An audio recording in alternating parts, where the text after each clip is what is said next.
அருட்பெருஞ்சோதி அருட்பெருஞ்சோதி தனிப்பெரும் கருணை அருட்பெருஞ்சோதி. எல்லா உயிர்களும் இன்புற்று வாழ்க, வள்ளல் மலரடி வாழ்க வாழ்க, கொல்லா விரதம் குவளை எல்லாம் ஓங்குக, நல்லோ நினைத்த நலம் பெறுக, நன்றி நினைத்த எல்லோரும் வாழ்க இசைந்து. உலக மக்களே, அறிவான அன்பர்களே, ஆண்மநேய ஒருமைப்பாடுடைய அன்பர்களே, இன்று பொன்னான ஒரு திருநாள். இந்த பிரபஞ்சத்தினுடைய ஒரு முக்கியமான நாள். 25/5/1867 ஆண்டு அருட்பெருஞ்சோதி ஆண்டவரும் அவருடைய மகனாகிய பிள்ளை பெருமான், அதாவது வல்லற்பெருமான் அவர்களும் சேர்ந்து வடலூரிலே சத்திய தர்மசாலையை நிறுவினார்கள். அணையா அடுப்பை நிறுவி இந்த உலக மக்களுடைய ஜீவர்களுடைய பசியாற்றுதலை போக்குவதற்காக தர்மசாலையை நிறுவினார்கள். அந்த நாள் இன்று பொன்னான ஒரு நாள் என்பதை தெரிவித்துவிட்டு அருட்பெருஞ்சாண்டவருடைய திருவிளையாடலை நாம் பார்க்க போகிறோம். அருட்பெருஞ்சோதி ஆண்டவர் பிரபஞ்சத்திலேயே எத்தனையோ திருவிளையாடல்களை செய்திருந்தாலும் கூட 1823 ஆண்டு தொடங்கிய திருவிளையாடல் 30/1/1874 இரவு 12 மணி வரையிலும் தொடர்கிறது. 51 ஆண்டுகள் இந்த திருவிளையாடல் நடக்கிறது. காரணம், ஏற்கனவே பிரபஞ்சத்தில் தோன்றிய 4 யுகங்களிலுமே, கிரேத யுகம், திரேத யுகம், துவார யுகம், 4 யுகங்களிலுமே சமயங்களும் மார்க்கங்களும் உருவாகி, எண்ணற்ற சமயங்களும் மார்க்கங்களும் உருவாகி, மதங்களும் உருவாகி, அதை உருவாக்கிய தலைவர்கள் எல்லாம் இறைவனை அவர்கள் கருத்துக்கு ஏற்றபடி உருவகப்படுத்தி, அதற்கு ஏற்றபடி ஆலயங்களை அமைத்து, வழிபாட்டு முறைகளை அமைத்து மக்களை வழிபட செய்து விட்டார்கள். யுகங்களுக்கும் சமயங்களுக்கும் மார்க்கங்களுக்கும் ஆயுள் காலம் உண்டு. அந்த ஆயுள் காலம் முடிந்த உடனே உலக மக்களுக்கென்று ஒரு மார்க்கம் வேண்டும். அந்த ஆன்மீக மார்க்கம் சமரசமாக இருக்க வேண்டும், தனித்துவமாக இருக்க வேண்டும் என்ற காரணத்தினால் தனது மகனை, தன்னுடைய செல்வ பிள்ளையை ஒரு தாயின் வழியாக இந்த பூலோகிற்கு வருவிக்க செய்தார் அருட்பெருஞ்சோதி ஆண்டவர். தன் மகனை வருவிக்க உற்ற பிறகு 8 ஆண்டுகள் வரையிலும் மகனை ஆட்கொள்ளாமல் இருந்துவிட்டார் அருட்பெருஞ்சோதி ஆண்டவர். 9வது ஆண்டிலே மகனை ஆட்கொண்ட பிறகு, மகன் நீ நன்னால் வருவிக்க உற்றவன் என்ற நிலையை மட்டும் தெரிவித்துவிட்டு, உனக்கு முன்பருவம் பின்பருவம் காட்டி அருள் செய்வேன் என்று சொல்லி மறைந்து விட்டார். இறைவன் ஆட்கொண்ட பிறகு நமது பிள்ளை பெருமான் அவர்களுக்கு ஞானம் உதயமாகிறது. ஞானம் என்பது அதாவது பாடல்களை பாடக்கூடிய ஒரு அறிவு, இறைவனை பற்றி தெரிவிக்கக்கூடிய ஒரு அறிவு. மெஞ்ஞானம் என்பது சுத்த சன்மார்க்கத்தை பெற்ற பிறகுதான் அவருக்கு கிடைக்கும். இப்போ இறைவன் ஆட்கொண்ட பிறகு இறைவனால் வருவிக்க உற்றவன் என்ற நிலை தெரிந்து விட்டது, ஞானம் பிறக்கிறது. அப்போ அந்த நிலையில் இருக்கும்போது இறைவனால் வருவிக்க உற்றவன் என்ற நிலையை, அந்த உண்மையை யாரிடம் சொல்லவும் முடியாது, சொல்லவும் கூடாது. இது நிர்ணயிக்கப்பட்ட ஒன்று. அப்படி இருக்கின்ற சூழ்நிலையில் இவருடைய மனநிலை எப்படி இருந்திருக்கும், எப்படியெல்லாம் இறைவனிடம் முறையீடு செய்தார் என்ற நிலையை விளக்குவதுதான் 1ஆம் திருமுறையிலிருந்தே 4ஆம் திருமுறை வரைக்கும். அப்போ சமயங்களும் மதங்களும் மார்க்கங்களும் சூழ்ந்திருந்த காலகட்டங்களில் நமது பிள்ளை பெருமானும் வருவிக்க உற்றதனால் சமயங்களிலும் மார்க்கங்களிலும் சொல்லப்பட்ட விதிகளை பின்பற்றி கொண்டு, அதனுடைய சங்கற்ப விகற்பங்களிலே ஈடுபட்டு கொண்டு, சங்கற்ப விகற்பங்கள் என்பது குறியீடுகள், திருநீர் பூசுவது, உத்திராட்ச மாலையை போட்டுக்கிறது, ஊதுவத்தி கொளுத்தி கற்பூரம் ஏற்றி கும்பிடுறது, உருவ வழிபாடு செய்வது, மந்திரங்களை சொல்லுவது, இப்படி பல நிலைகளிலே இருந்து கொண்டிருக்கிறார்கள். அவர் இருந்துதான் ஆக வேண்டும், காலத்தின் கட்டாயம். அருட்பெருஞ்சோதி ஆண்டவர் திருவிளையாடல் செய்து கொண்டிருக்கிறார். மகனை அதை இருக்க வைக்கிறார். அதன் பிறகு அதே மகனால் இது தேவையில்லை என்று சொல்ல வேண்டும். நல்லா புரிஞ்சுக்கணும் நீங்க. அந்த நிலையில் இருக்கும்போது திருமுறைகள் உருவாகிறது. 1ஆம் திருமுறையிலே 9வது ஆண்டிலே இறைவன் ஆட்கொண்ட பிறகு 12 ஆண்டுகளுக்குள் என்னென்ன நடக்கிறது, எப்படி திருமுறை உருவாகிறது என்பதை பார்த்து கொண்டிருக்கிறோம். ஒவ்வொரு திருமுறையிலிருந்தும், ஒவ்வொரு பதிகத்திலிருந்தும், ஒவ்வொரு பாடலிலிருந்தும் இறைவனுடைய திருவிளையாடலை பார்த்து கொண்டிருக்கிறோம். அந்த திருவிளையாடல் எப்படியெல்லாம் நடந்தது என்பதை வல்லற்பெருமான் அவர்கள் கூறியதையும் அந்த விளக்கத்தையும் பார்த்து கொண்டிருக்கிறோம். அந்த வகையில் நாம் பார்க்க வேண்டிய பாடல் 1ஆம் திருமுறை பதிகம் 6, திருவருள் முறையீடு. அதன் பிறகு நிறைய இருக்குது, அது பின்னால் பார்க்க போகிறோம். 1வது பதிகம் திருவடி புகழ்ச்சி, சிவநேச வெண்பா, நெஞ்சறிவுறுத்தல், விண்ணப்ப கலிவெண்பா, மகாதேவ மாலை, இப்படியெல்லாம் நிறைய இருக்கு. நம்ம பார்க்க போறோம். முதல்ல இதை சொல்லிட்டு தான் அதை சொல்லணும். அதனால திருவருள் முறையீடிலிருந்து நம்ம ஆரம்பிக்கிறோம். மகாதேவ மாலையெல்லாம் சொல்லும்போது ரொம்ப அற்புதமாக இருக்கும். ஏற்கனவே நான் மகாதேவ மாலை 100 பாடல்களுக்கு நமது யூடியூப் சேனலில் விளக்கம் கொடுத்துருக்கேன். நீங்கள் நம்ம யூடியூப் சேனல் போனால் பார்த்துக்கலாம். இருந்தாலும் இறைவனுடைய திருவிளையாடல் சொல்லும்போது அதையும் நம்ம சொல்லிதாகணும். அதை நம்ம பின்னால் பார்க்க போகிறோம். இப்போ திருவருள் முறையீடில் 232 பாடல்களில் இன்னைக்கு நம்ம 122வது பாடலை பார்க்க போகிறோம். பாடலை நல்லா கவனிங்க. பாடல் உங்களுக்கு புரியாவிட்டாலும் கூட இறைவன் கொடுத்த விளக்கம் மிகவும் எளிமையாக இருக்கும். வேய்க்கு பொறும் எழில் தோளுடை தேவி விளங்கும் எங்கள் தாய்க்கு கனிந்து ஒரு கூறு அளித்தோய். இறைவனுடைய நிலையை சொல்ற. ஏன்னா இந்த 4 யுகங்களிலுமே சிவபெருமானை எப்படியெல்லாம் சொன்னாங்க. ஒரு பெண்ணை இடது பக்கமாக கொண்டவன், தலையிலே கங்கையை சுமந்தவன், சடையிலே சுமந்தவன், கழுத்திலே பாம்பை அணிந்து கொண்டவன், கையிலே உடுக்கையும் சூலாயத்தும் வைத்துக் கொண்டவன், இப்படியெல்லாம் வேதங்களும் ஆகமங்களும் இந்த 4 யுகங்களிலுமே சொல்லிக் கொண்டிருந்தன. அந்த நிலையை வல்லப்பெருமான் அவர்களும் பின்பற்றிக் கொண்டிருக்கிறார்.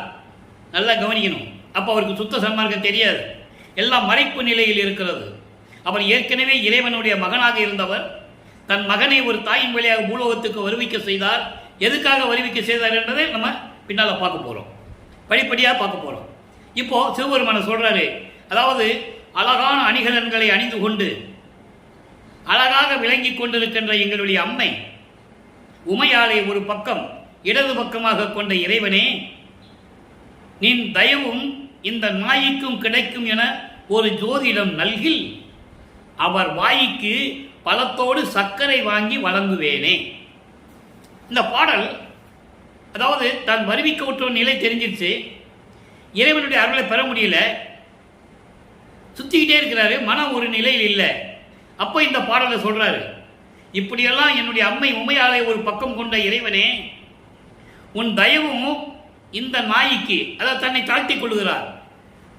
நாய் போன்று திரிந்து கொண்டிருக்கிறேனே தெரு தெருவாக, எனக்கும் கிடைக்கும் என்று ஒரு ஜோதிடம் யாராவது சொன்னால் நீ பயப்படாதப்பா, உனக்கு எப்படி இறைவனுடைய அருள் கிடைச்சிடும் அப்படின்னு யாராவது ஒரு ஜோசியம் சொன்னாங்கன்னா அவங்க வாய்க்கு நான் பழத்தோட சர்க்கரையும் சேர்த்து கொடுப்பேன். உலகில் ஒரு பழக்கம் உண்டு. அதாவது நல்லது சொல்லிட்டோம்னா அவன் வாய்க்கு சர்க்கரை போடணும்ப்பா அப்படிம்பாங்க இல்லையா?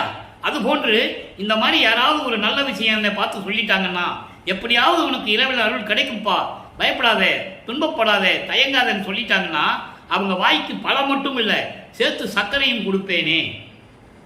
ஆக விரைவில் எனக்கு அருளை கொடுப்பாயாக என்று சொல்லி இந்த பாடலை அருளி இருக்கிறார்கள்.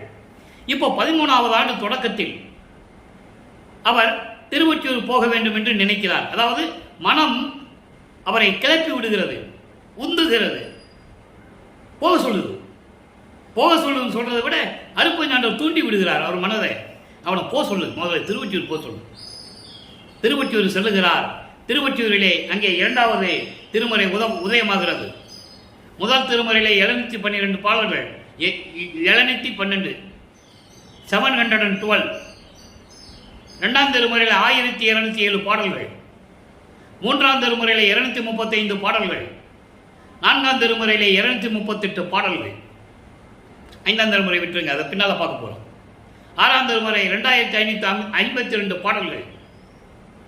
இந்த 1ஆம் திருமுறையில் தொடங்கிய பாடல்கள் எல்லாம் முழுமையான விளக்கம் 2552 பாடல்கள் இருக்கு 6ஆம் திருமுறையிலே.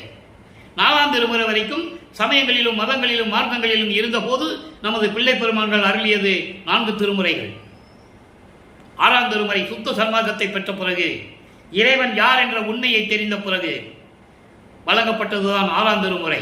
அதன் வழியாக நாம் பார்த்து கொண்டிருக்கிறோம். இப்போ முறையீடு முடிஞ்சிடுச்சு. இப்போ 2ஆம் திருமுறை திருவொற்றியூருக்கு போறார். திருவொற்றியூருக்கு போய் எத்தனையோ பதியங்களை நம்ம பார்த்துட்டோம். அதாவது திருவொற்றியூரிலேயே நம்ம 13 பதியங்களை பார்த்துட்டோம். ஒரு பிரயோஜனம் இல்லை, இறைவனுடைய அருளை பெறவே முடியல. அப்புறம் திருமுல்ல வயலுக்கு போறாரு. மனம் கேட்க மாட்டேங்குது. ஒருவேளை அங்கே போனால் நம்ம அருளை வாங்கிடலாமோன்னு திருமுல்ல வயலுக்கு போறாரு. அங்கே 2 பதியத்தை பார்த்துட்டோம், ஒன்றும் நடக்கலை. அப்புறம் திருவள்ளி தாயத்துக்கு வராரு, அங்கேயும் பார்த்துட்டோம், அங்கேயும் ஒன்றும் நடக்கலை. கந்த துணியை கட்டிட்டு இருக்காரு. யாரை ஏமாத்திக்க கந்த துணி கட்டிட்டு இருக்க அப்படின்னு கேட்குறாரு. இப்போ மறுபடியும் திருவொற்றியூருக்கு போறாரு. திருவொற்றியூருக்கு போற பதிகம் 15 கொடை மடப்புகழ்ச்சி. இன்னைக்கு 2வது பாடல். இன்னைக்கு மொத்தம் 10 பாடல்கள். இன்னைக்கு 2வது பாடல். கொடை மடப்புகழ்ச்சி என்பது எப்படியாவது இறைவனிடம் அருளை பெற்றுக்கொள்ள வேண்டும் என்று வருந்தி வருந்தி வருந்தி வருந்தி முறையீடு செய்வது. இறைவனை வருந்தி சொல்றது, மனம் புழுங்கி மன வருத்தப்பட்டு சொல்றது. அந்த நிலையிலிருந்து நம்ம பார்க்க போறோம். நல்லா கவனிங்க. வெள்ளி மாமலை வீடு என உடையீர். இது எங்க நடக்குது? திருவொற்றியூரில் நடக்குது. விளங்கும் பொன்மலை வில் என கொண்டீர். வள்ளியீர் என உம்மை வந்து அடைந்தால் வாய் திறந்து ஒரு வார்த்தையும் சொல்லீர். எள்ளில் எண்ணெய் போல் எங்கனும் நின்றீர். ஏழையேன் குறை ஏன் அறியீரோ? ஒல்லியீர் உமையன்றி ஒன்று அறியேன். ஓங்கு சீர் ஒற்றி உடையீரே. பாடல். இந்த பாடலில் விளக்கம் பாருங்க. வெள்ளி மாமலை என்பது வெள்ளையங்கிரி என்ற ஒரு மலை இருக்கிறது. வெள்ளையங்கிரி மலையிலே வீடு வாரி அங்கே போய் உட்கார்ந்துக்கிட்ட. ஏன்னா அங்கே யாரும் போக முடியாது. இப்பவும் வெள்ளையங்கிரி மலையில் ஏறினா ரொம்ப கஷ்டப்படணும். செங்குத்தா இருக்குமா, ஒன்றுமே இருக்காது. தண்ணி சாப்பாடெல்லாம் இங்கே இருந்து போகிறவங்க கொண்டு போகணும். வயதானவங்களாம் ரொம்ப நடக்க முடியாது, ஏற முடியாதுன்னு சொல்கிறாங்க. அப்படி வெள்ளையங்கிரி மலையில் போய் உட்காந்துக்கிட்டேன். இதுதான் என் வீடுன்னு உட்காந்துக்கிட்டேன். அந்த இடத்துல போய் உட்காந்துக்கிட்டேன். அதே மாதிரி இமயமலையை வில்லா வளைச்சிக்கிட்டு உட்காந்துக்கிட்டேன். பொன்மாமலை என்பது இமயமலை. இமயமலையை வில்லாக கொண்டீர். வள்ளியீர் என்று உண்மை வந்து அடைந்தால் அருள் வல்லமை படைத்த இறைவன் வள்ளல் என்று உன்னை நினைத்து வந்தால், வள்ளல் குணம் கொண்ட இறைவன் என்று உன்னை நினைத்து நான் வந்தால் வாய் திறந்து ஒரு வார்த்தையும் சொல்லீர். வாய் திறந்து ஒரு வார்த்தையோட பேசுறது இல்லை. எதுக்கு என்ன வருவிக்க வச்ச கேட்கிறேன். அப்போ அவருக்கு தெரியாது. நல்லா புரிஞ்சுக்கணும். நீங்க சுத்த சன்மார்க்கத்தை பெற்ற பிறகு அவர் சொல்லுவார். அதை நம்ம பார்க்க போறோம். ஒரு வார்த்தை கூட சொல்ல மாட்டேன்ற. அதோடு மட்டுமல்ல, எல்லைன்னா எள்ளுன்னா என்னை போல வந்து நிற்கிற. அப்படிப்பட்டவன் நீ. எள்ளுன்னா என்னை போல வந்து நிற்கிறவன் நீ. இந்த மகனுடைய குறையை நீ கேட்க மாட்டியா? உனக்கு தெரியாதா? ஏழை என் குறை ஏன் அறியீரோ? என்னுடைய குறை உனக்கு தெரியாதா? எப்படிப்பட்ட ஆளு நீ? வள்ளல் கொண்ட இறைவன் என்று சொல்லி உங்ககிட்ட வந்தா என்னை பார்த்து ஒரு வார்த்தை கூட பேசுறது இல்லை. ஏன் வந்த, எதுக்கு வந்தன்னு கூட கேட்கறது இல்லை. எள்ளுன்னா என்னை போல வர்ற ஆளு தானே நீ. உலகில் பழமொழி அங்கே ஒன்று சொல்லுவாங்கல்ல, எள்ளுன்னு சொன்னா என்ன மாதிரி வந்து நிற்கிறியாப்பா அப்படின்னு சொல்லுவாங்கல்ல, அதை சொல்றாரு. அப்படிப்பட்ட இறைவன் நீ. உன்னுடைய மகன் நான். இன்னைக்கு தெருவில் நின்று கொண்டு இருக்கிறேன். என் குறை உனக்கு தெரியாதா? என் குறை அறியீரோ? ஒல்லியீர்னா அருள் வல்லமை படைத்தவர். ஒல்லியீர் உமையன்றி ஒன்று அறியேன். உன்னை தவிர வேற எனக்கு யாரும் தெரியாது. என்றே நீ கண்ட நான் மற்ற பொய் கண்ட தெய்வங்களை மேவுவேனோ? அப்பவே சொல்லுவார். உறுதியா இருக்கிறாரு. ஏன்னா வருவி கூட்டவன் தெரிஞ்சு போச்சு, இறைவனுடைய மகன் தெரிஞ்சு போச்சு. அதெல்லாம் விடாப்பிடியா இருக்கிறாரு. யார்கிட்ட போய் குறைய சொல்றது இல்லை, எந்த கோயிலுக்கும் போறதில்லை. அதான் சொல்றாரு, உன்னை தவிர எனக்கு யாரும் தெரியாதே. என்றே மெய் கண்ட நான், நீதான் உண்மையான கடவுள் நினைச்சிட்டு இருக்கேன். மற்ற பொய் கண்ட தெய்வங்களை மேவுவேனோ? நாங்க போவேனா? மறந்தும் என்ற நாவால் உரைக்க மாட்டேன் சிறு தெய்வ நாமங்களை. தெளிவா சொல்லுவார். அந்த விளக்கத்துல நம்ம பின்னால பாடல்ல பார்க்க போறோம். இன்னும் நாட்கள் இருக்குது. இந்த விளக்கத்துக்காக நான் உங்களுக்கு சொல்றேன். அப்படி வந்தா எனக்கு ஒன்றும் தெரியாது, உன்னை தவிர வேற யாரும் தெரியாது. திருவொற்றியூரிலே அருளோடு விளங்கி கொண்டிருக்கின்ற இறைவனே, விரைவில் வந்து எனக்கு அருள்வாயாக என்று சொல்லி இந்த பாடலை நமக்கு அருளி இருக்கிறார்கள். ஆக வல்லப்பமானர்கள் வருவிக்கவுற்று 16 ஆண்டுகள் வழியிலும் இந்த நிலை நீடித்துக் கொண்டிருக்கிறது. அடுத்து 3வது எட்டில் அடி எடுத்து வைக்கிறார். அங்கே 3ஆம் திருமுறை உருவாகிறது. அன்பர்களை, ஒவ்வொரு திருமுறையிலிருந்து ஒவ்வொரு பாடல் தான் பார்க்க முடியும். மொத்தமாக ஒரு நாள் சொல்ல முடியாது இல்லை. அதனால தான் ஒவ்வொரு திருமுறையிலிருந்து நம்ம சொல்லிட்டு இருக்கோம். இப்போ 3ஆம் திருமுறையில் இதுவரைக்கும் 10 பதியத்தை பார்த்துட்டோம். திருவொற்றியூரில் தான் இருக்கிறார். தெருவில் நின்றுட்டு இருக்கிறார். தியாகராஜ பெருமான் எப்படியாவது திருவிழா வீதி வருவார்ல, பார்த்து வரலாம்னு சொல்லி அங்கே நின்றுட்டு இருக்காரு. இவர் தெருவில் நிற்கிறத பார்த்துட்டு தியாகராஜ பெருமான் என்ன பண்ணுறாரு? தேர்ல இருந்து இறங்கி தெருவழியாக ஓடுறாரு, திரும்பி பார்க்காம. பாடல்கள் இருக்கு, அதை நம்ம பின்னால் பார்க்க போகிறோம். இவரு பின்னாலேயே ஓடுறாரு, ஓட முடியல. ஏன்னா இறைவனை பார்க்க முடியலன்னு சொல்லி நாரையும் தூது அனுப்புறாரு. நாரையும் அங்க போகுது. சூட்சமமான விளக்கங்கள் நிறைய இருக்கு திருவருட்பாவில். நாரையும் அங்க போகுது, இறைவன்கிட்ட சொல்லுது. அவர் சொல்றாரு நாரைகிட்ட, அதெல்லாம் எனக்கு தெரியும், இன்னும் காலம் இருக்குது, நீ இப்படியே திரும்பி போயிரு, அவங்ககிட்ட போகாத. போனா ஏன் நீ எதுக்குன்னு கேட்பான். நீ போனையா சொன்னையான்னு கேட்பான். நீ போகாத, நீ இப்படி போயிரு. என்னடா போன நாரைய காணன்னு சொல்லி கிளிகளை அனுப்புறாரு. இப்போ அவருக்கு மெஞ்ஞானம் கிடையாது, இல்லைன்னா எல்லாம் பார்த்துருவார் இவரே. இவருக்கு ஞானம் மட்டும் தான் கிடைச்சிருக்கு, மெஞ்ஞானம் கிடையாது. அப்போ கிளிகளை தூது அனுப்புறாரு. ஒத்த நாரை அனுப்புனாங்கன்னு ஓடி போச்சு. கிளிகளை ஒரு கூட்டமாக அனுப்புவார், அதுவும் போகுது. தியாகராஜ பெருமானை பார்த்து சொல்லுது, அப்படியா கிளிகளை தூது அனுப்பிட்டானா, சரி நீ இப்படியே போயிருங்க, திரும்பி போயிருங்க, நான் பார்த்துக்கிறேன். போயிடுச்சு. இப்போ எல்லாம் முடிஞ்ச பிறகு என்னடா பண்றது அப்படின்னு பார்த்துட்டு குறி கேட்க போறாரு. குறி கேட்க போறாரு. எல்லாம் கவனிக்கணும். உலகியல்ல கஷ்டம் வந்தா என்ன பண்ணுவாங்க? ஒன்று குறி கேட்பாங்க, ஜோசியம் போய் ஜாதகத்தை எடுத்து போய் ஜோசியம் பார்ப்பாங்க, இல்லைன்னா ஏதாவது கோயிலுக்கு போய் பரிகாரம் செய்வாங்க. இவர் அந்த நிலையில் இருக்கிறதுனால ஒரு புரட்சி பெண்ணிட்ட குறி கேட்க போறார். குறி ஆராய்ச்சி பதிகத்தில் 11வது பதிகம் குறி ஆராய்ச்சியில் 1வது பாடல். ஜோசியம் பார்க்கறது பின்னால் இருக்கு, அதை நம்ம பார்க்க போறோம். நல்லா புரிஞ்சுக்கணும் அவருடைய மனநிலை எப்படி இருக்கிறது அப்படின்னு உலக மக்களுக்கு தெரிவிக்கிறார். அதை நீங்க முதல்ல மனசில் வச்சுக்கணும். தேவையில்லாமல் அவர் இந்த பாடல்களை நமக்கு கொடுக்கல திருவருட்பாவில். அவர் இறைவனால் வருவி கூட்ட பிறகு எப்படியெல்லாம் துன்பங்களை அனுபவித்தார், எப்படி மனநிலையில் இருந்தார், தன்னுடைய அப்பன் தகப்பன் எப்படியெல்லாம் அலக்கழிச்சாரு, எல்லாம் உலக மக்களுக்கு சொல்லணும். இதை சொன்னாதான் பின்னால் என்னென்ன வாங்கினாலும் சொல்ல முடியும். நல்லா புரிஞ்சுக்கணும், இதான் லாஜிக்கு. இப்போ குறி ஆராய்ச்சிக்கு போறார். ஒரு குறைச்சி பெண்ணிட்ட போய் குறி கேட்க போறார். தன்னை ஒரு பெண்ணாக உருவகப்படுத்தி ஒரு குறி ஆராய்ச்சிக்கிட்ட போறார், ஒரு பெண்ணுகிட்ட போறார், ஒரு குறைச்சி பெண்ணிட்ட போறார். நல்லா கவனிக்கணும். நந்தி மகிழ்வாய் தரிசிக்க நடனம் புரியும் நாயகனார், அந்தி நிறத்தார் திருவொற்றி அமர்ந்தார், என்னை அணைவாரோ. ஏன்னா எதிர்பார்த்து புரோஜனம் இல்லை. இப்போ வருவாரு, நாளைக்கு வருவாரு, இப்போ வருவாரு, நாளைக்கு வருவாரு, காத்து ஒரு புரோஜனம் இல்லை. இன்னும் என்னை அணைவாரோ, புந்தி இழல் என்று அணையாரோ, யாதும் தெரியேன் புலம்புகின்றேன், சிந்தை மகிழ குறமடவாய். குறத்தி பெண்ணே, சிந்தை மகிழ குறமடவாய் தெரிந்து ஒரு குறிதான் செப்புவையே. இது பாடல். காத்து காத்து காத்து மனம் புழுங்கி போய், சரி ஒரு குறியாவது போய் கேட்போம் எங்கேயாவது போய் அப்படி சொல்லி ஒரு குறைச்சி பெண்ணிட்ட போய் குறி கேட்க போறாரு. அங்க போய் சொல்றாரு, எப்படிப்பட்ட இறைவன்? காளை வாகனம் மகிழும்படி நந்தி மகிழும்படி இவர் திருவிளையாடல் செய்து கொண்டு அருள் நடனம் செய்து கொண்டிருக்கின்ற இறைவன். அப்படிப்பட்ட இறைவன் அந்தி நிறத்தார், செவ்வண்ணம் நிறைய உடையவர். அந்திலே சூரியன் அந்தி பொழுதிலே மறையும் போது பார்த்தீங்கன்னா செக்கச்சவேன்னு இருக்கும், அதான் அந்தி பொழுது.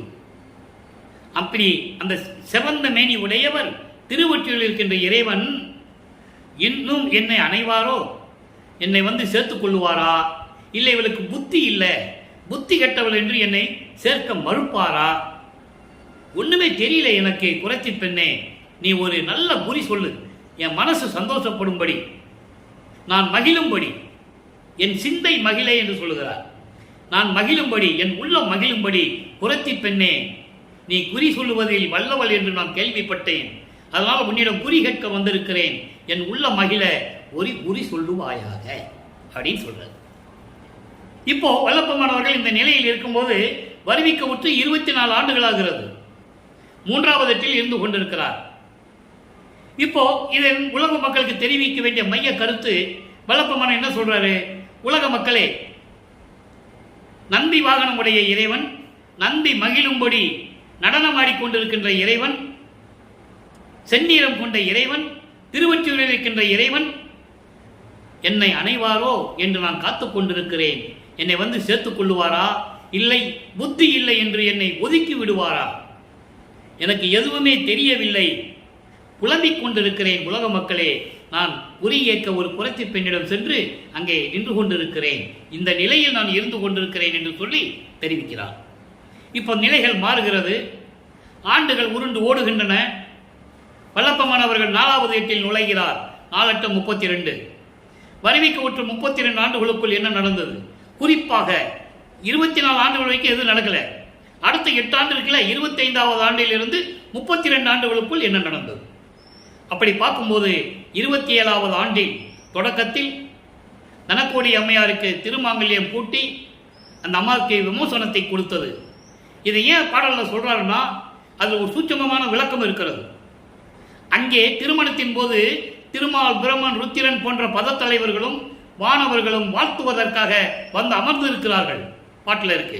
அதான் அந்த பாட்டை நம்ம பின்னால் பார்க்க போறோம்.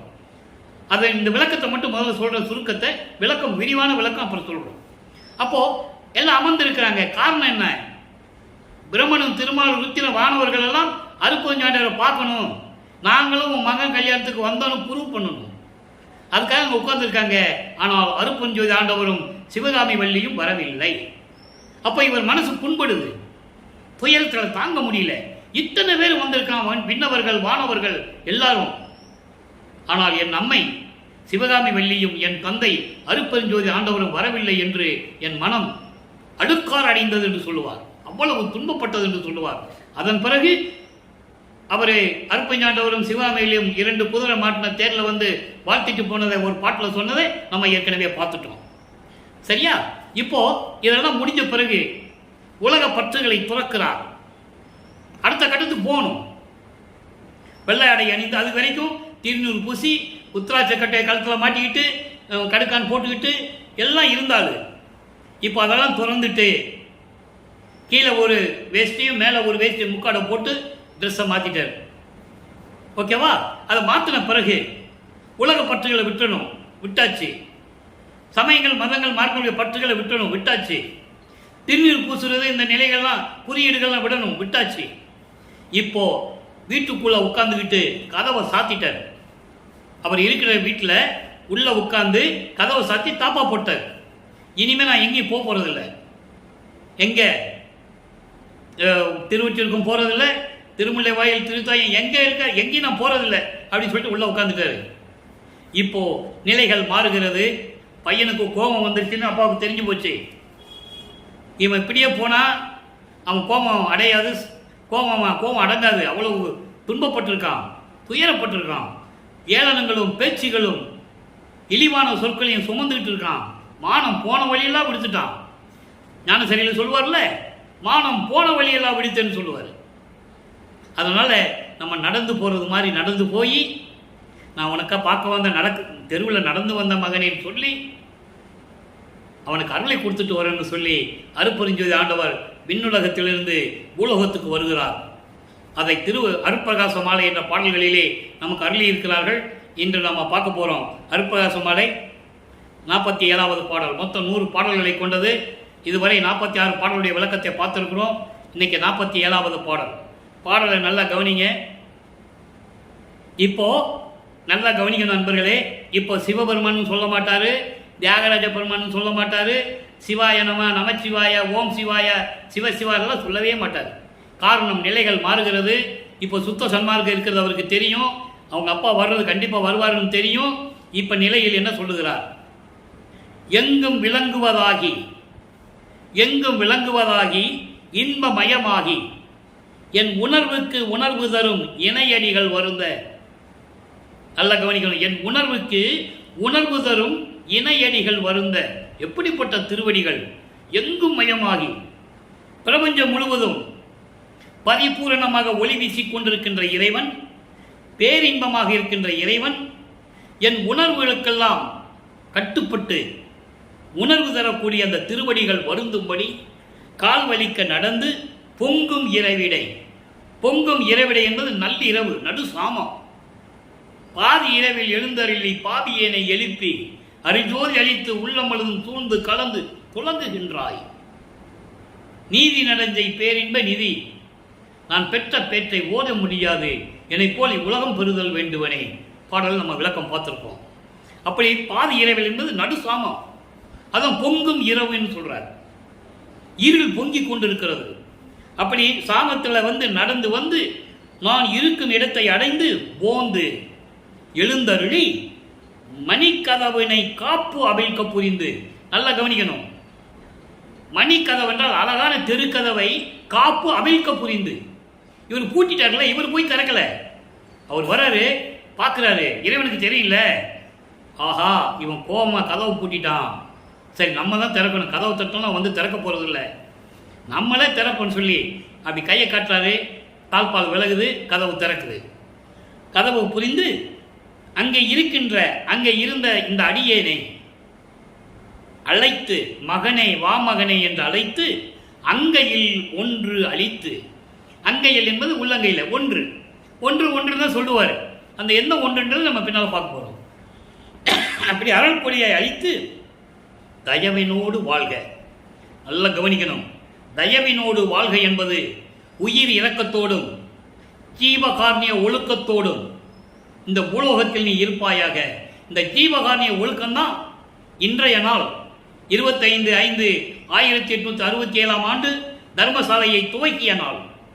தந்தை சொல்றாரு மகன்கிட்ட, அவங்க 2 பேரும் சேர்ந்து திட்டமிட்டு இன்றைய நாளில்தான் இந்த பிரபஞ்சத்திலேயே ஜீவர்களுக்காக உணவளிக்கக்கூடிய அணையா அடுப்பு இருக்கக்கூடிய வடலூரிலே இருக்கின்ற சத்திய தர்மசாலை. நல்லா புரிஞ்சுக்கணும். நீங்க எத்தனையோ தர்மசாலைகள் உலகில் தோன்றிக் கொண்டும் இருக்கின்றன. எல்லா மனிதர்களாலும் மன்னவர்களாலும் ஜமீன்தார்களாலும் திறக்கப்பட்டவை. ஆனால் இறைவனால் திறக்கப்பட்டது ஒரே தர்மசாலை இந்த பிரபஞ்சத்திலே இருக்கிறது, வடலூரில் இருக்கின்ற தர்மசாலை என்பதை நான் பதிவு செய்ய கடமைப்பட்டிருக்கிறேன். அப்படிப்பட்ட நாள் இன்றைய நாள் பொன்னான நாள். ஆக தயவோடையும் உயிர் இரக்கத்தோடையும் ஜீவகாரணிய ஒழுக்கத்தோடையும் நீ இந்த பூலோகத்திலே இருக்க வேண்டும், வாழ்க என்று சொல்லி உன் திருவாய் மலர்ந்தாயே. இங்கு இந்த பூலோகத்திலே எனது அருள் பெருமையை நான் என்னவென்று சொல்லுவேன். அவரே கூப்பிடுறாரு, அங்க வந்துரு மகனேன் கூப்பிடுறாரு. அதெல்லாம் வர முடியாதுன்ட்டாரு. அந்த பாடலாம் விளக்க நான் சொல்லிட்டேன். விரிப்பிலேன் மாலாயன் பதவி வேண்டி கொல் என விரும்பினும் கொல்லேன். அவர் சொல்றாரு, மகன் கிட்ட சொல்றாரு, பிரம்மனுக்கும் திருமாலுக்கும் பட்ட எப்படி உலகங்கள் இருக்கிறதோ அது போன்று உனக்கு ஒரு உலகம் இருக்கிறது மகனே, அங்கு வந்துவிடு என்று சொல்லும்போது அவர்களுடைய வாழ்க்கை அந்த வாழ்க்கை நமக்கு தேவையில்லை. நான் பூலோகத்திலே இருந்து கொண்டு என் மக்களை நான் வழி நடத்துகிறேன் என்று சொல்லி இங்கே இருந்து விட்டார். அதை நீங்க புரிஞ்சுக்கணும். அதான் பூலோகத்தில் இந்த பெருமை என் உரைப்பேன், பொதுவில் இன்பம் நடைபெறுகின்ற என்னுடைய நாயகனே. இங்கே பொதுவில் என்பது நான் ஏற்கனவே கூறியது போல சுத்த சிவஞான வெளியிலே பொற்சபையும் சிற்சபையும் கூட அங்கு ஒரு சத்தியஞான சபை இருக்கு. அந்த சத்தியஞான சபை பிரகாரம் தான் இங்க நிறுவியது. இன்னும் அந்த விளக்கத்துக்கு இன்னும் நம்ம வரல. இப்போ நம்ம 6வது எட்டில் தான் இருந்துகிட்டு இருக்கோம். இன்னும் தர்மசாலையை எப்படி அமைச்சாருன்றதை நம்ம பின்னால் தான் பார்க்க போகிறோம். இன்னைக்கு தர்மசாலையை நிறுவிய நாள் என்பதற்காக ஒரு சின்ன விளக்கம் உங்களுக்கு நான் கொடுத்தேன். அதன் பிறகு நீதிமன்றத்துக்கு போனோம். திருவருட்பா தான் உண்மையான இறைவனுடைய பாடல்கள் என்று நீதிபதியிலிருந்து நீதியை பெற்று வர வேண்டும். அதெல்லாம் நிறைய இருக்கு, விஷயங்கள் இருக்கு. அதுக்கப்புறம் தான் சத்தியஞான சபையை நிறுவியது. அதை நம்ம பின்னால் பார்க்க போகிறோம். இப்பெல்லாம் முடிஞ்சது. 4 திருமுறை வரைக்கும் முடிஞ்சது. 32 ஆண்டுகளுக்குள் இந்த மாதிரி இறைவன் எழுந்தருளி மகனிடம் சொல்லி அருள் கொடையை கொடுத்துட்டு கிளம்பிட்டார். அவர் போயிட்டார் அவர் இடத்துக்கு. இப்போ அருள் விளக்க மாலை 6ஆம் திருமுறை அங்கே போய் சுத்த சன்மார்க்கத்தை பெற்ற பிறகு ஒரு சிங்காசனத்திலே இன்னைக்கு அந்த ஒரு பாடல், சின்ன பாடல் வருது, நம்ம பார்க்க போகிறோம். இங்கே பூலோகத்துக்கு வந்துட்டார், சுத்த சன்மார்க்கத்தை வாங்கிட்டு வந்துட்டார். எங்கே கருங்குழியில் இருக்கிறார் இப்போ. சரியா? இப்போ அருள் விளக்க மாலை 57வது பாடல் உருவாகிறது. பாருங்க, மொத்தம் 100 பாடல்கள். இன்னைக்கு 57வது பாடலை பார்க்க போறோம். சுத்த நிலை அனுபவங்கள் தோன்றும் வெளியாகி, சுத்த நிலை அனுபவங்கள் தோன்றும் வெளியாகி, தோற்றும் வெளியாகி, அவை தோற்றுவிக்கும் வெளியாகி. ரொம்ப சிம்பிளான விளக்கம் இது. பெரிய, ஆனால் சொல்லும்போது உங்களுக்கு ஒரு மாதிரி இருக்கும், புரியாமல் இருக்கும். அதாவது சுத்த நிலை அனுபவங்கள், சுத்த நிலை அனுபவங்கள் என்பது நல்லா புரிஞ்சுக்கணும். சமயங்களிலும் மதங்களிலும் மார்க்கங்களில் இருக்கும்போது மாயைகளும் மயக்கங்களும் உலக விடயங்களும் மண்ணாசை பெண்ணாசை பொன்னாசை இதெல்லாம் நிரம்பி இருக்கும். அது அந்த மார்க்கம். 12 நிலைகள், சரியை கிரிய யோகம் முன்னாங்க 12. இவர் சுத்த ஞான சரிக்கு வந்துட்டார் இப்போ 13வது நிலை. அதனால இனிமேல் சொல்றதெல்லாம் சுத்தம் சுத்தம் தான் சொல்லுவார். அப்படி மாயைகளும் மயக்கங்களும் இல்லாத அனுபவங்கள் நிறைந்த வெளியாகி, அந்த வெளியிலே சிறந்த ஒரு தோற்ற வெளியாகி, சுத்த சிவஞான வெளியாகி, அதை தோற்றுவிக்கும் வெளியாய், அதை வழிநடத்துகின்ற வெளியாகவும் இருந்து கொண்டிருக்கின்ற இறைவன் அருட்பெருஞ்சோதி ஆண்டவர் நித்த நிலைகளின் நடுவே நிறைந்த வெளியாகி, நித்த நிலைகளின் நடுவே அழியாத நிலைகள் நிறைய இருக்கு. தத்துவங்களை கடப்பது, அந்தங்களை கடப்பது, இப்படி எரிய நிறையர்கள் நவநிலைகளை கடப்பது, விந்து நாதம் பரவிந்து பரநாதம் திக்கிராந்தம் அதிக்கிராந்தம் சம்மவனம் சுத்தம் அதீதம் போன்ற நிலைகள், இவற்றையெல்லாம் அழியாத நிலைகளின் நடுவே, நித்த நிலைகள் என்பது அழியாத நிலைகள், அந்த நிலைகளின் நடுவே பரிபூரணமாக விளங்கிக் கொண்டிருக்கின்ற சுத்த ஞான வெளியாகி, நீயாகி நானாகி, எப்படி சொல்றாரு பாருங்க, நீயாகி நானாகி. அப்ப ரெண்டு பேரும் ஒண்ணுன்னு சொல்லிட்டாரு. இப்போ நீயாகி நானாகி நின்ற தனிப்பொருளே, யாரிடம் ஒப்பிட முடியாத தன்னகிரில்லா தலைவனே, தன்னகிரில்லா பொருளே, தன்னகிரில்லா அருட்பெருஞ்சோதியே, சத்தியமே, இயற்கையின் உண்மையே, சத்துவமே, ஜீவகாரணிய ஒழுக்கத்தின் தலைவனே. எப்படி சொல்ற பாருங்க, இந்த ஜீவகாரணிய ஒழுக்கம் சொல்லும் போதுதான் இங்க தர்மசாலையை பற்றி சொல்ல வேண்டிய ஒரு நிலை புரிஞ்சுக்கணும் நீங்க. அப்போ தத்துவமே, தத்துவங்களின் தலைவனே, நவமே, நவமே நான் புதுமையானவனே. ஏன் சமயங்களும் மதங்களும் மார்க்கங்கள் இருக்கும்போது எல்லாம் சிவபெருமானு, தியாகராஜ பெருமான், சொக்கநாதன், நடராஜன் இப்படிதான் சொல்லிட்டு இருந்தாங்க. இவர்களுக்கெல்லாம் வேறுபட்டு முதன்மையாக புதுமையாக இருக்கின்ற இறைவன். ஏன்னா சுத்த சன்மார்க்கத்தை கொடுத்த இறைவன். அதுக்கு முன்னால் நிறைய மார்க்கங்கள் இருந்தன, எல்லாம் அழிந்து விட்டது, போச்சு. அதோட அதை உருவாக்கின தலைவர்களும் போயிட்டாங்க. எல்லாம் முத்தி அடைந்தார்கள், ஜீவ சமாதி அடைந்தார்கள், சமாதி அடைந்தார்கள், ஐம்பூதங்களோட கலந்தார்கள், என்னென்னமோ பண்ணிட்டாங்க, அவ்வளவுதான், அது முடிஞ்சு போச்சு. அப்போ புதுமையானவன் என்று சொல்லுகிறார். நவமே, புதுமையானவன், சுத்த சன்மார்க்கத்தை உருவாக்கி கொடுத்த ஒரு புதுமையான இறைவன்.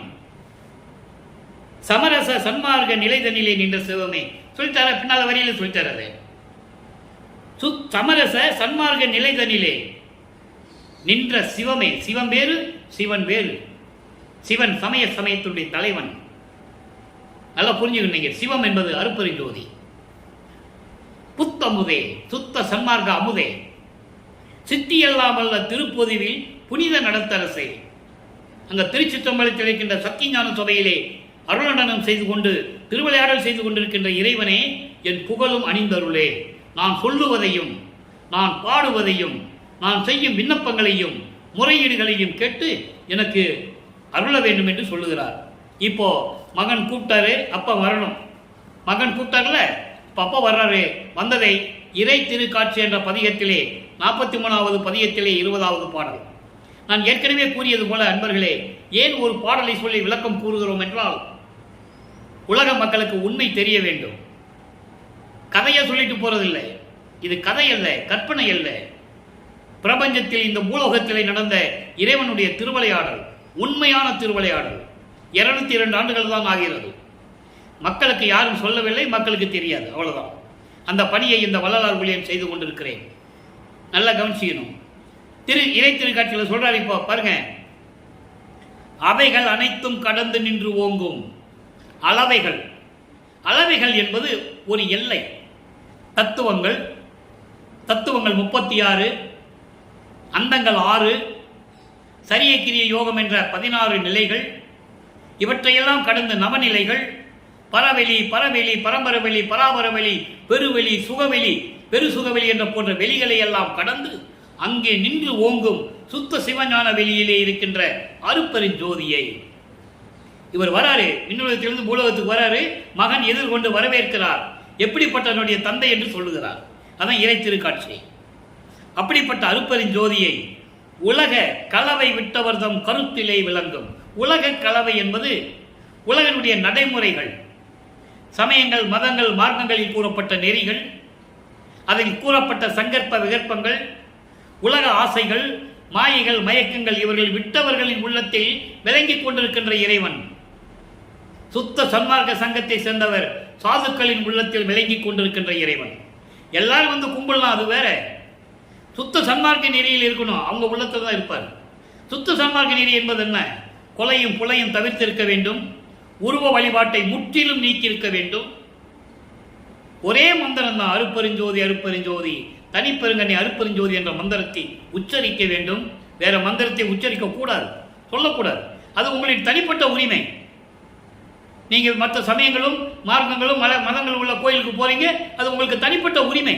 அதை யாரும் தடுக்க முடியாது, குறை சொல்லவும் முடியாது. ஆனால் சுத்த சன்மார்க்கத்தென்று வந்துவிட்டால், வடலூருக்கென்று வந்துவிட்டால் அருப்பெருஞ்சோதி தான் சொல்ல வேண்டும். அதான் இங்க சொல்ற. அப்படிப்பட்ட உள்ளத்தில், சுத்த சன்மார்க்கத்தில் உள்ள உள்ளத்தில் இருக்கின்ற இறைவனே, அப்படிப்பட்ட ஒரு காட்சியை, கருணையின் கடலை உளவை எந்தனக்கே உரைத்து, உளவை எந்தனக்கே உரைத்து பிரபஞ்சத்தின் ரகசியங்களை, பிரபஞ்சத்தின் உண்மைகளை எல்லாவற்றையும் எனக்கு உரைத்து எனக்கு சொல்லி, எல்லாம் வல்ல ஒளியையும் உதவிய, எல்லாம் வல்ல உதவிய ஒளி என்னது? அருப்பெருஞ்சோதி. அது எப்படி வழங்கினார்னு நம்ம பின்னால பார்க்க போறோம். இங்க ஒளின்னு தான் சொல்லுவாரு, அருப்பெருஞ்சோதின்றது நம்ம பின்னால பார்க்க போறோம். அதான் ஒவ்வொரு பாடலுக்கு ஒரு தொடர்பு இருக்கு. ஒரு பாடல்ல கேள்வி இருந்தா அடுத்த பதியத்தில் ஒரு பாடல்ல பதில் இருக்கும். அதை தயார் செய்துதான் இறைவனுடைய கட்டளைப்படி நான் உங்களுக்கு விளக்கத்தை சொல்லிக் கொண்டிருக்கிறேன். அப்படிப்பட்ட அருப்பெருஞ்சோதியை, ஒளியை, அருப்பெருஞ்சோதி ஆண்டவரை, குலவையில் நிறைந்த ஒரு சிவபதியை. இந்த குலவை என்பது நிறைய விளக்கங்கள் இருக்கு. சமயங்களையும் மதங்களையும் மார்க்கங்களையும் சார்ந்த குலவை நெற்றிக்கண் சொல்லுவார்.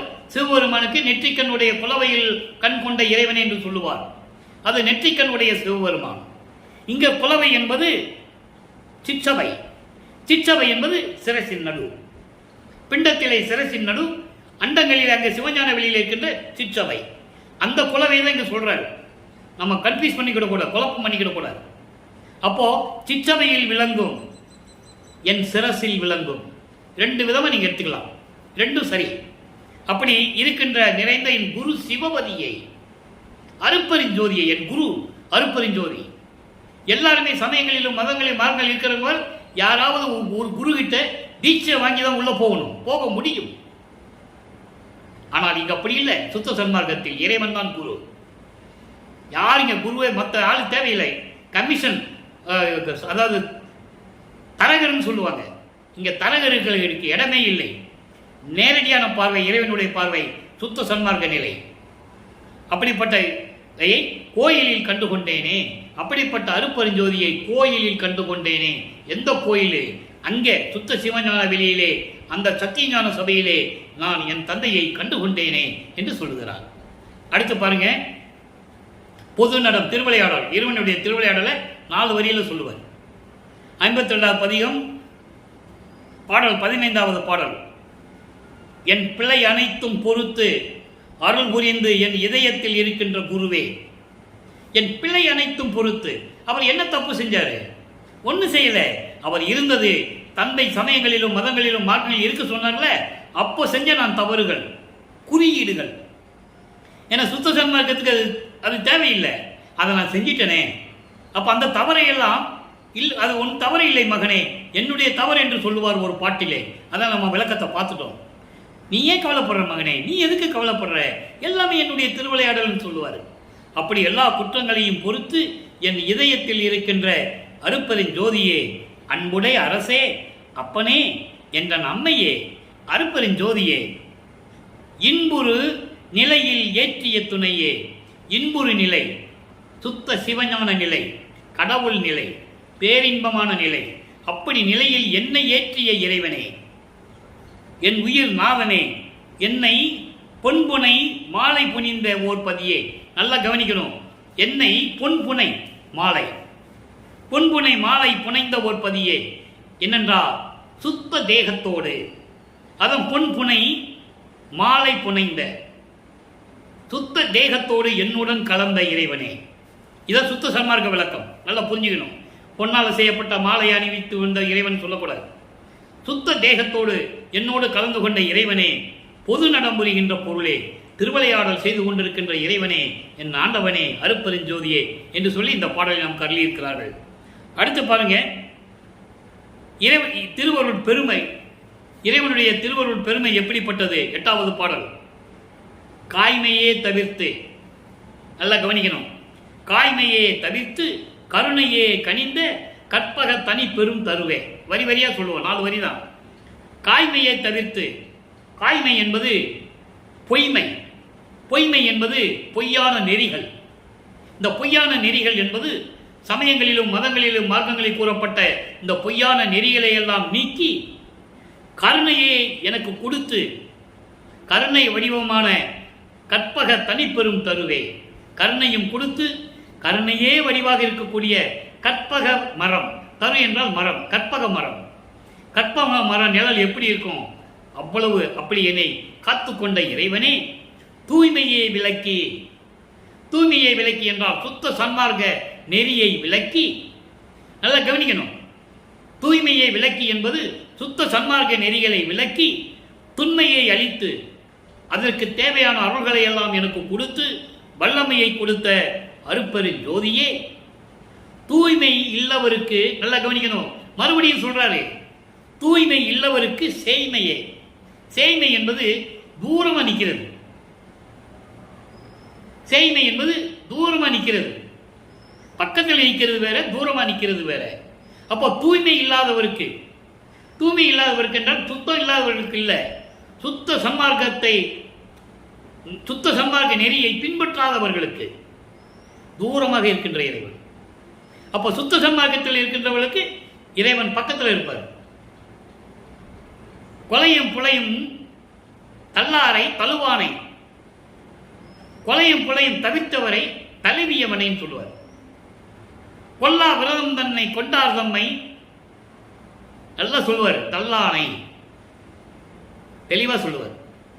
கொலை விரதம் கொண்டாரை காணில், கொலை விரதம் தன்னை கொல்லாரை காணில், அதாவது நான் எந்த உயிரையும் கொல்ல மாட்டேன்னு உறுதி இல்லாதவனை பார்த்தா ஒரு புள்ளி என்னை எண்ணி புறம்பொழிக, அவன் ஒரு தூசி நினைச்சிட்டு அவங்ககிட்ட போகாதென்று சொல்லி சொல்லி பாரு, கேட்கலன்னா அவனை விட்டுன்ற, நான் பார்த்துக்கிறேன்ற, மிடாவில் போட்டு வார்த்தை எடுத்துருவேன் பாரு, தண்டனைட்டு சொல்லுவேன், கெஞ்சி சொல்லுவேன், பொருளை கொடுத்து சொல்லுவேன், கேட்கலன்னா அவனை நான் பார்த்துக்கிறேன், நீ உன் வேலையை பாரு அப்படின்றவர். இதெல்லாம் இருக்கு, விளக்கங்கள் இருக்கு. அப்போ தூய்மை இல்லாதவர்களுக்கு, சுத்த சன்மார்க்கத்தில் இல்லாதவர்களுக்கு தூரமாக இருக்கின்ற இறைவன், எல்லாம் வல்ல சித்தியே, எல்லாம் வல்ல ஞான சித்தி பெற்றிருக்கின்ற இறைவனே, சுத்த சன்மார்க்க வாய்மையே, சுத்த சன்மார்க்க தலைவனே, சுத்த சன்மார்க்கத்தின் இயற்கை உண்மையின் விளக்கமாக இருக்கின்ற கடவுளே, அதான் அதுக்கு பொருள். என்றே வந்து அருஞ்சோதி வழங்கினை வாளினின் மாண்பே. அங்க ஒன்று கொடுத்தாருன்னு சொன்னோம்ல, அருட்பிரகாசமாலையில் 4வது திருமுறையில் சொன்னோம்ல, ஒன்று என் கையில் கொடுத்தாருன்னு, இங்க சொல்றாரு அருட்பெருஞ்சோதியை கொடுத்தாரு, நான் வாங்கிட்டேன். புரிஞ்சதா உங்களுக்கு? உன்னுடைய வாழ்வு, இந்த அருட்பெருமையை நான் எப்படி சொல்வேன், வாழ்க உன் மாண்பு அப்படின்னு சொன்னார். இப்போ இறை திருக்காட்சி, இறை திருக்காட்சி 8வது பாடல் 56வது பதிகம், நல்ல கவனிங்க.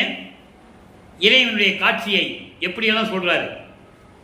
இரவும் பகலும் தூங்கிய என் தூக்கம் அனைத்தும் இயல் போகத்து இசைந்த பலனாய். அதாவது இவர் 32 ஆண்டுகள் வரையிலும் வரிவிக்க உற்று 32 ஆண்டுகள் வரையிலும் தான் உண்ட உணவு எல்லாம் அமுதமாயிடுச்சுன்னு சொல்லுவார். அதை நான் பார்க்க போறோம். இரவும் பகலும் அவர் தூங்கியிருக்காரு. அதனால என்ன ஆச்சு, அந்த தூக்கத்தில் எப்படி நிவர்த்தி பண்ணி மகனுக்கு அருளை கொடுத்தாரு, அதை சொல்றாரு பாருங்க. இரவும் பகலும் தூக்கிய என் தூக்கம் அனைத்தும், ரவும் பகலும் தூங்கிக்கிட்டே கிடந்தேன், அனைத்தும் இயல் போகத்து இசைந்த பலனாய், இயற்கை உண்மையின் அடிப்படையில், அதான் இயல் போகம், இயற்கை உண்மையின் அடிப்படையில் அதில் பொருந்திய பலனாய் கிடைத்தது எனக்கு. நான் 2 பொழுதும் உண்டதெல்லாம், 2 பொழுது உண்டதை சொல்றார். அப்போ அவருக்கு தெரியாது. அதாவது சொல்லுவார், உண்ட உணவெல்லாம் முன்னால் நான் உண்ட உணவெல்லாம் அமுதமாயிட்டுன்னு சொல்லுவார். அதை சொல்றாருங்க, நான் 2 பொழுதும் உண்டதெல்லாம் பரவும் அமுத உணவாயிற்று, மேன்மையான அருள் அமுத உணவாயிற்று. நான் சமயங்களிலும் மதங்களிலும் மார்க்கங்களில் இருந்தபோது நான் தூக்கிய தூக்கத்தை எல்லாம் தொலைத்து என்னை அதை விட்டு நீக்கி எடுத்து இயற்கை உண்மையின் அடிப்படையில் எல்லா பலன்களையும் கிடைக்குமாறு எனக்கு கொடுத்தது. 2 பொழுது உண்ட உணவெல்லாம் மேன்மையான அருள் அமுதமாக மாறியது. உணவாயிற்று, அமுத உணவாயிற்றுன்னு சொல்லிட்டாரு. ஐயோ, அடுத்து சொல்லுவார் பாருங்க, பலர்பால் பலரிடம். பலர்பால் என்பது பலரிடம். பலரிடம் இரவும் பகலும் படித்த சமய சாத்திரம். அப்போ அவருக்கு தெரியாது. படின்னு சொல்லி வம்படியா கட்டாயப்படுத்தி படிக்க வச்சாங்க. நல்லா புரிஞ்சுக்கணும். சமய படிப்பெல்லாம் அந்த சாத்திரங்கள் விடிய விடிய படிச்சிருக்கேன் பலர்கிட்ட. என்னை வம்படியா படிக்க சொன்னாங்க. பலர்பால் இரவும் பகலும் படித்த சமய சாத்திரங்கள் எல்லாம் பலரால் செய்த தோத்திரமும். உட்கார வச்சுட்டு இந்த மந்திரம் சொல்லு, அந்த மந்திரம் சொல்லு, வேல்விழி நெய்ய ஊத்து, வேல்விழி நெய்ய ஊத்து, உடம்பெல்லாம் திருநீர் பூசிக்கோ, ஊதுவத்தி கொளுத்து, கற்பூரம் கொளுத்து, இப்படியெல்லாம் என்னை பல பேர் தொந்தரவு செய்தார்கள். அப்படியெல்லாம் விரவி கழித்து இதிலே இதான் சந்தோஷம் போலுக்குன்னு நான் நினச்சிக்கிட்டு இருந்தேன். இந்த சமய சாஸ்திரங்களை படிக்கிறது, வேள்வி வளர்த்து உடம்பெல்லாம் திருநூறு பூசிக்கிட்டு மந்திரம் சொல்லிக்கிட்டு உருவ வழிபாடு செய்வது, இதுதான் சந்தோஷம்னு நான் நினச்சிக்கிட்டு இருந்தேன். கழித்து நான் தடிக்க பலமாக சொல்லணுமா? நான் தடிக்க கூட இருந்தவங்க மந்திரத்தை பலமாக சொல்லியா, சத்தமாக சொல்லு, இப்படியெல்லாம் சொன்னாங்க. நான் தடிக்க விளம்பி அந்த விரித்த பாட்டெல்லாம். ஆக நான் படித்த இந்த சாத்திர குப்பைகள் பல பேர் என்னை இந்த மாதிரிலாம் வேள்வியெல்லாம் வளர்த்து இதெல்லாம் செய்ய சொன்னாங்க, பாட்டு படிக்க சொன்னாங்க, சத்தம் போட்டு படிக்க சொன்னாங்க. இந்த பாட்டினுடைய எல்லாவற்றையும் என்னை நீக்கி, எப்படி சொல்றாரு, எல்லாவற்றையும் நீக்கி வேத ஆகமத்தின் முடிமீதி விளங்கும் திருப்பாட்டாயிற்று. இந்த வேதங்களும் ஆகமங்களும் சொன்ன விளக்கங்கள் இருக்கே, அதெல்லாம் என்ன விளக்கங்கள்? அதுக்கு மேல அருள் பாட்டாகிவிட்டது நான் பாடியதெல்லாம். அப்போ அந்த குற்றத்திலிருந்து என்னை தந்தை நீக்கிவிட்டார். அவர் ஏற்றுக்கொண்டார். என்னால் அவரால் வருவிக்க விட்டவன், அவரை சமயங்களிலும் மதங்களிலும் மார்பில் இருக்க செஞ்சா நீத்த. இப்போ அவரே அதை நீக்கிட்டாருன்னு சொல்றாரு. அருமையான விளக்கம் அது, நீங்க நல்லா புரிஞ்சுக்கணும். ஏன்னா இது ஏன் மக்களிடம் சொல்லுவதற்காக இந்த பாடலை இயற்றினார் என்றால், வலுவற்பமான வருவிக்க விட்டு 202 ஆண்டுகளாக இதையே சொல்லிட்டு இருக்காங்க. இன்னும் அவர் சிலைக்கு முன்னால் இருந்தாரியா, வேள்வி வளர்த்தாரு, நமச்சிவாயா சிவாய நம சிவசிவான்னு சொன்னாரு. உண்மைதான், யாரும் மறுக்கவில்லை, அவரே மறுக்கவில்லை. அவரே வெளிப்படையாக கூறியிருக்கிறார் நமது இறைவன் வல்லப்பமானவர்கள். பேருபதேசத்தில் சுத்த சன்மார்க்கத்தை கொடி கட்டிட்டு அதை அவரே சொல்றாரு. நான் எப்படியெல்லாம் இருந்தேன், அப்ப எனக்கு அற்ப அறிவாக இருந்தது. அற்ப அறிவுனா என்னன்னா மறைப்பு நிலை.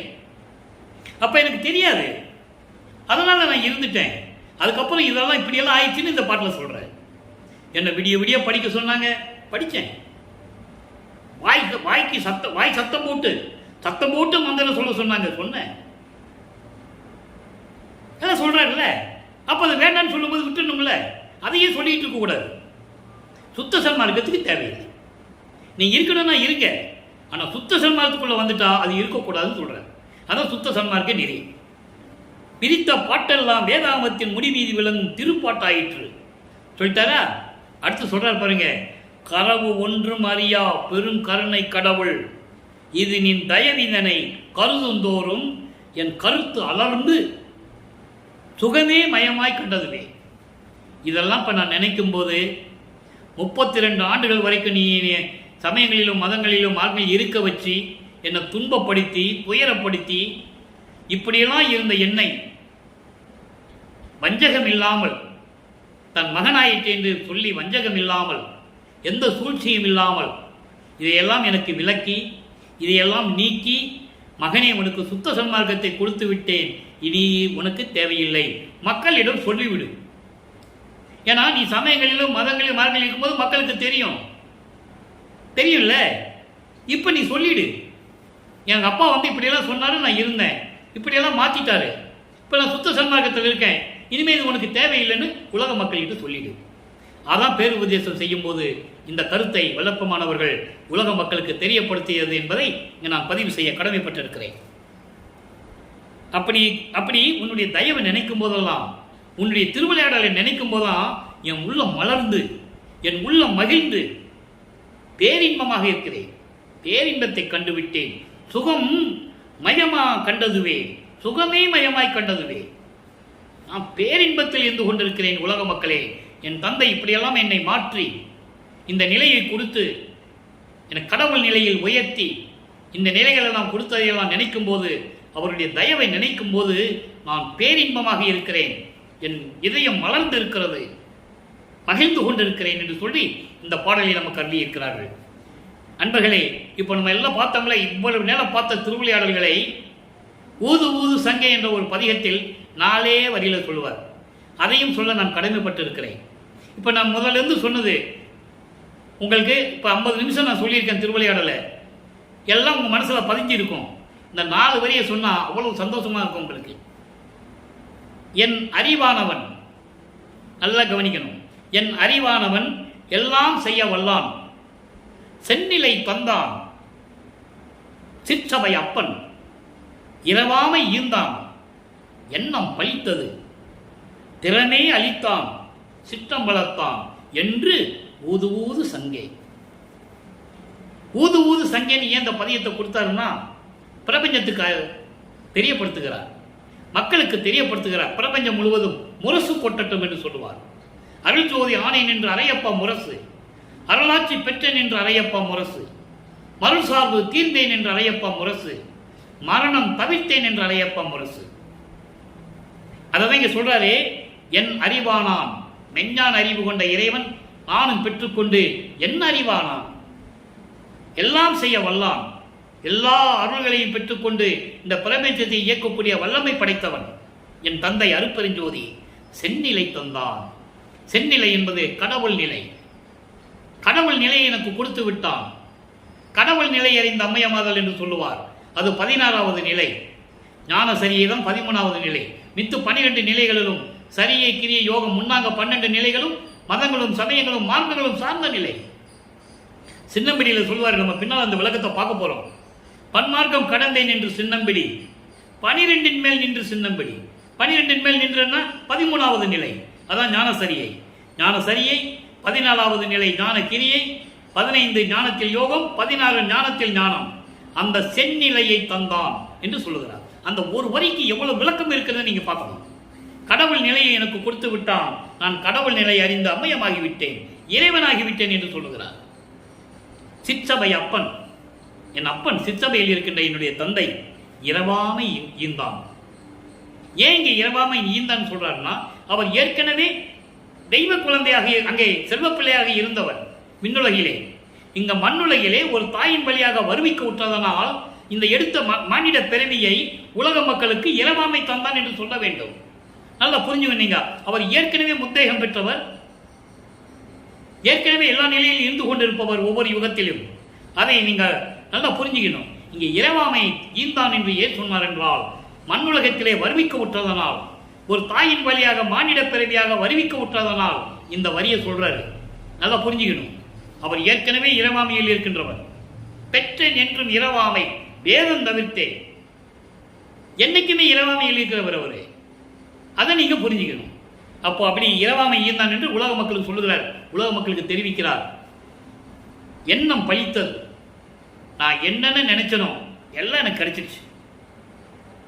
எப்படி என் மனம் விளைந்தன அப்படி எனக்கு அளித்த அருட்பெருஞ்சோதி, அத்தகைய அளித்த அருட்பெருஞ்சோதி.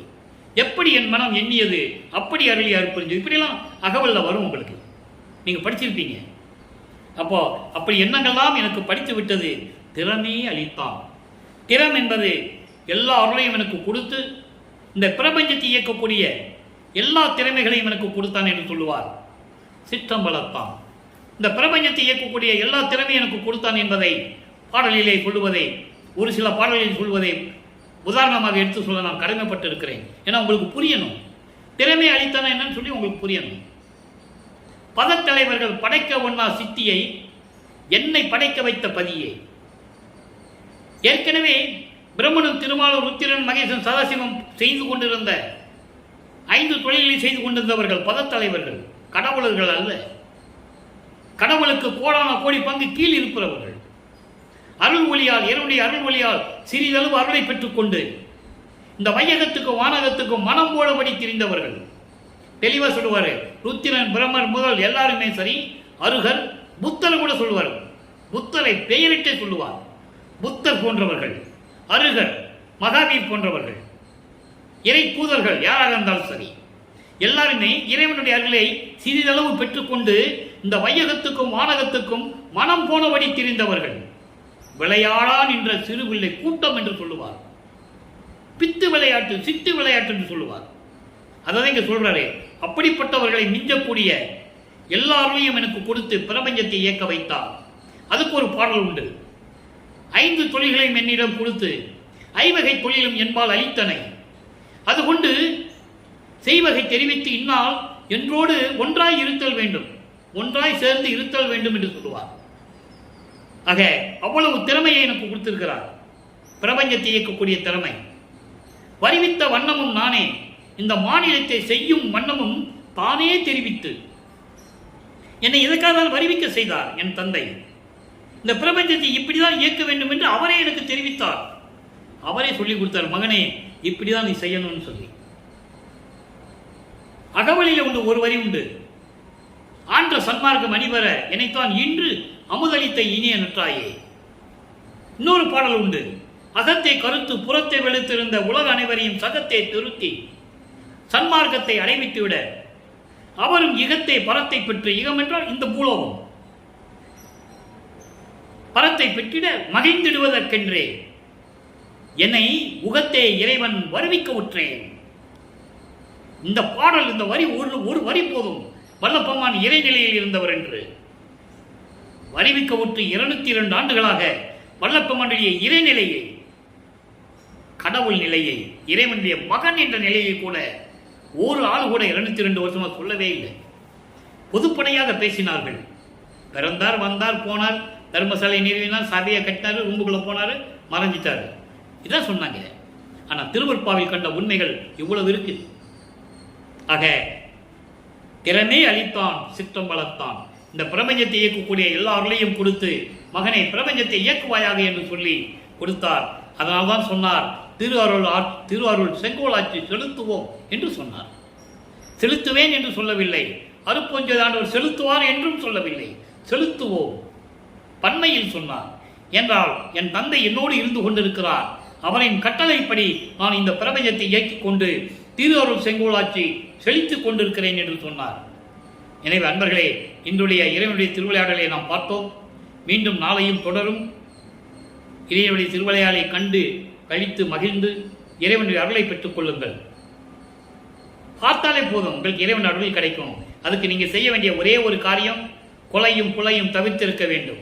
உயிர்களை கொலை செய்வது, ஈ முதல் எறும்பு வரை, ஈ முதல் எறும்பு யானை வரை எல்லாமே ஒரே உயிர் தான். எனவே அந்த நிலையில் இருந்து கொண்டு உயிர் இரக்கத்தோடு, இன்று ஒரு அற்புதமான நாள் என்பதை நான் ஏற்கனவே கூறியிருக்கிறேன்.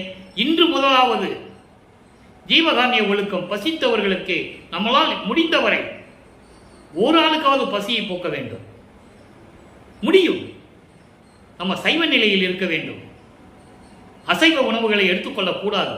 ஒரு உயிரை கொன்று அந்த பிணத்தை, அந்த பிண்டத்தை, நாறுகின்ற அந்த உடம்பை மசால் போட்டு எண்ணெயில் போட்டு வறுத்தலும் திங்கக்கூடாது. அந்த நிலையெல்லாம் மாற்றி ஜீவகாருண்ய ஒழுக்கத்தில் இருந்து கொண்டு நீங்கள் பல்லாண்டு வாழ வேண்டும், நோயற்ற வாழ்வில் வாழ வேண்டும் என்று கூறி இறைவனுடைய தயவோடையும் கருணையோடையும் விடைபெறுகிறேன். இந்த வள்ளலார் ஊழியன். மீண்டும் நாளை சந்திப்போம். நன்றி, வணக்கம்.